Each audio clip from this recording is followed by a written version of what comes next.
Today, I'm so excited. I have with me in the studio a young entrepreneur, a man that's doing so well for himself.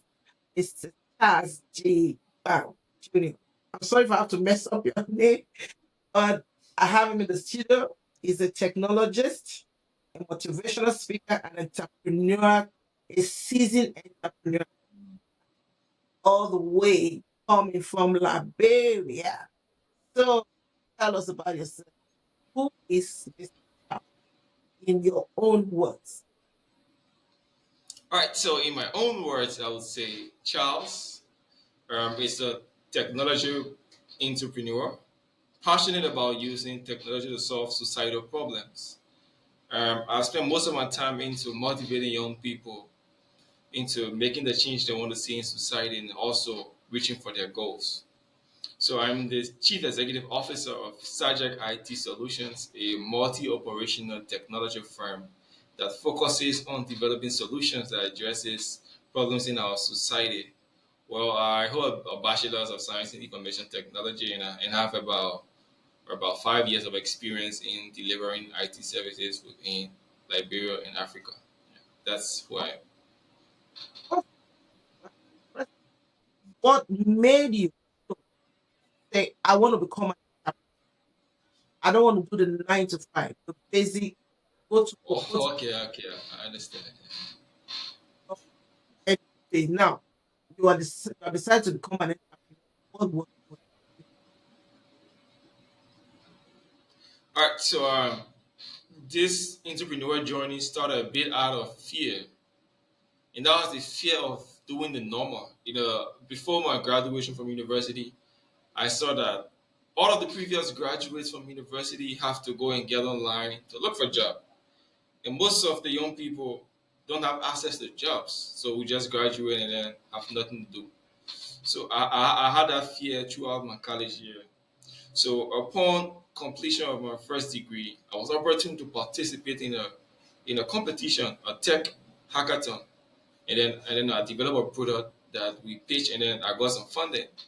So now I, along with my team, we said, well, if we just use this funding to just we just eat the money or just do the project. I mean, after the project, what's next? So we decided to start up a business that would support the project because the project was non for profit.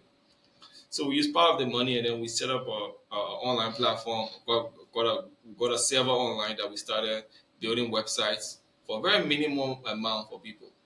But then I didn't realize that entrepreneurship wasn't a first choice. I was more of a tech person, or more of a technocrat, so I wasn't even looking towards being a business person. But then after going through some trainings, understanding the importance of entrepreneurship, after understanding the potential impact of entrepreneurship on society, on my life as an individual. That was one thing that pushed me to keep going further and establishing myself. I mean, it was a difficult journey considering our country and the environment and everything. But then I had a team that we kept pressing forward, and we're here today. awesome. That's a beautiful job. What has been your challenge? Of course, challenges do come. Start this challenge in your journey. Now, with entrepreneurship, there comes two major challenges. Now, the first challenge people always talk about is lack of resources, no money, no capital, no everything, no team to work with. But then there's one fact we've always ignored, and that fact is now the term entrepreneurship exists due to lack of resources. So the reason you are even referred to as an entrepreneur is because you are in a situation where you need to do something and you don't have a lot of resources available. So you have to do what you have to provide. You have to carry out innovation and then solve a problem in society. That defines who an entrepreneur is.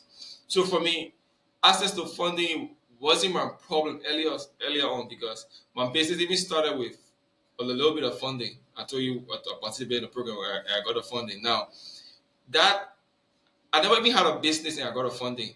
That motivated me to even push forward. So when I saw an opportunity with the Tony Illumino Foundation Entrepreneurship Program, I applied. And then I got the 5,000 grant, non-refundable grant. And I was like, okay. So I don't have a business, I got a funding. Now I have a business, I got 5,000. This means that if I work it out, I can even get more than this.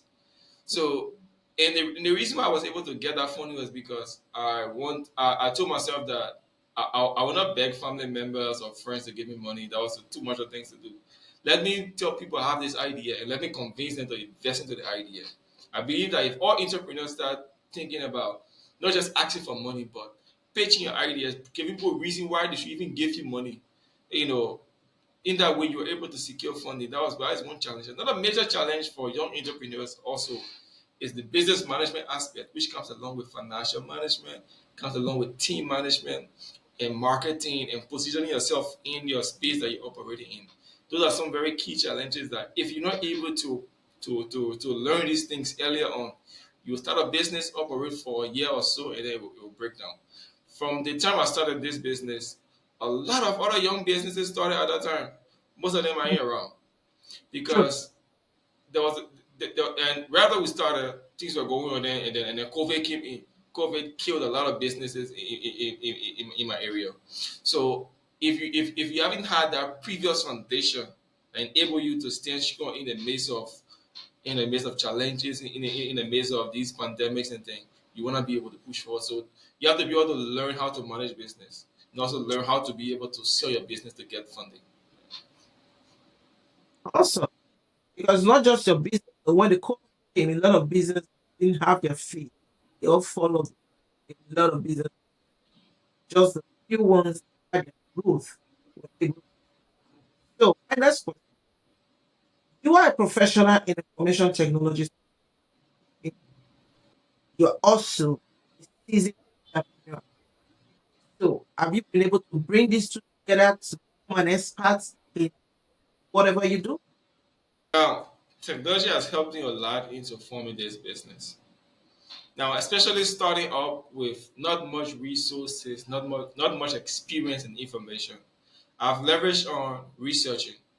I've leveraged on finding the right tools to be able to operate. Now, most times you start a business, you need someone to help you manage finance. You need someone to help you manage marketing. You need everything. But with technology today, you don't definitely need a lot of people to start these things. As you go on, you can get people to help you in that aspect. But now, I just need to get a software to help me manage my finances.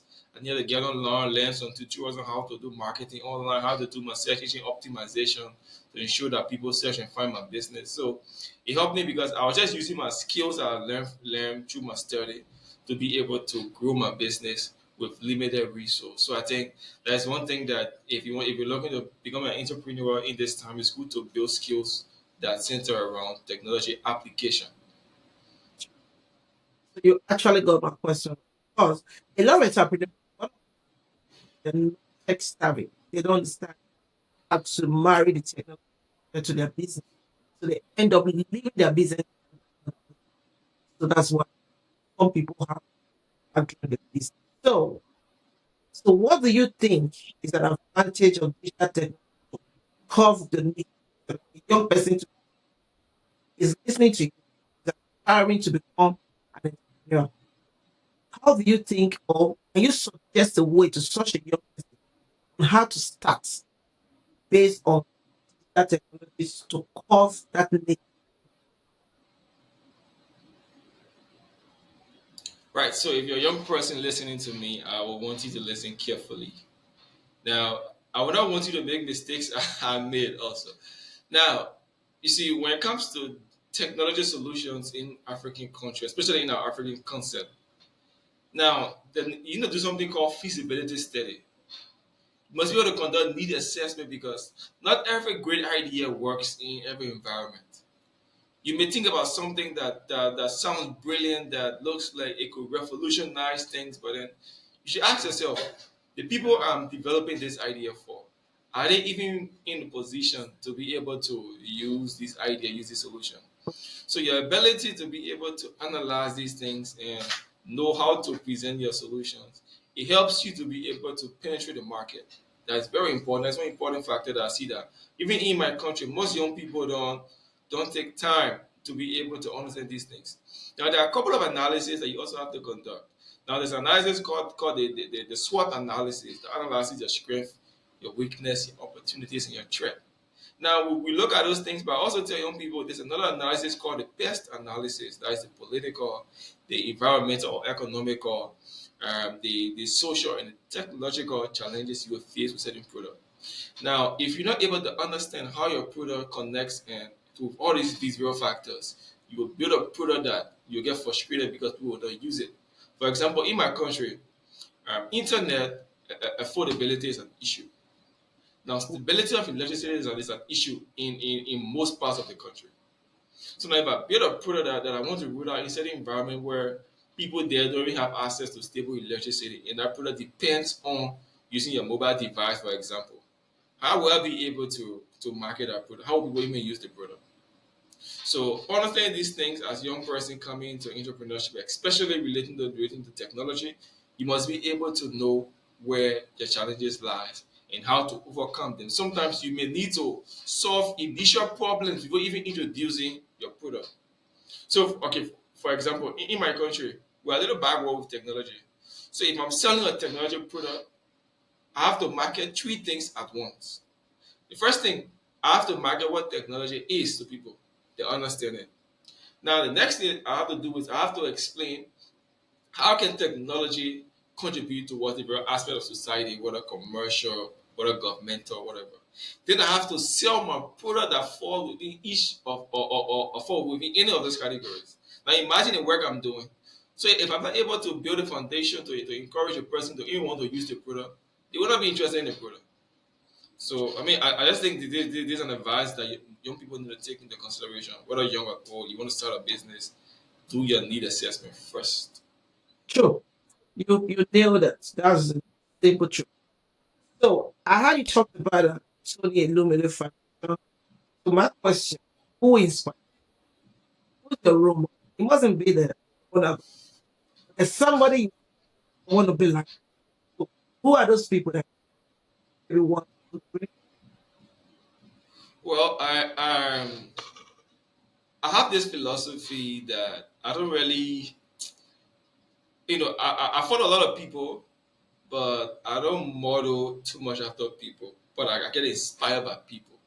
Tony Lumin is one person that have inspired me because I've gone through his program. In fact, I've sat with him and he have explained the story to me when I went to Nigeria for the conference, and then he narrated how he started and everything. And one reason why I'm inspired, he said something. He said, "Now I'm just a businessman, but when there are conferences, when there are programs to discuss the future of Africa, they don't call the governor in my state. They call me. They don't call some politicians in my country. They call me because I have a business that is contributing towards the well-being of the continent. So I'm a decision maker around major decisions in my continent." And I'm like, he's just a regular businessman, and he has this much influence. It tells you that I don't need to be political to be impactful, right? True. So he's one person who have taught me that once you're able to make change with business, you're able to affect every aspect of society in the world at large, right? And I've learned so many of his steps are following regular. So I can say he's one person I would say is someone who inspires me to keep pressing forward.